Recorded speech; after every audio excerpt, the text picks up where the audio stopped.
Kinumpirma ni Pangalawang Pangulo Sara Duterte na nakikipagpulong na si dating Pangulong Rodrigo Duterte sa kanyang mga abogado upang mapag-usapan kung paano siya makakapanumpa bilang bagong halal na alkalde ng Davao City.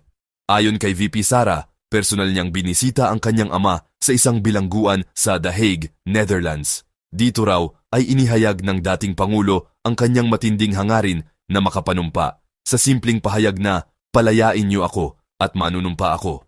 Matatandaang si Duterte ay muling nanalo sa katatapos na midterm elections matapos talunin si dating Civil Service Commission Chairman Carlo Nograles. Dagdag pa ni VP Sara, sinabi raw ng kanyang ama, lahat tayo ay ginagabayan ng tadhana, narito ako dahil sa aking kapalaran, tama man o mali. Umaasa naman ang marami na sa lalong madaling panahon ay makakauwi si Duterte sa Pilipinas upang opisyal na manungkulan sa lungsod na matagal na niyang minahal at pinagsilbihan ang Davao City. CSTK channel, subscribe, follow, like and share.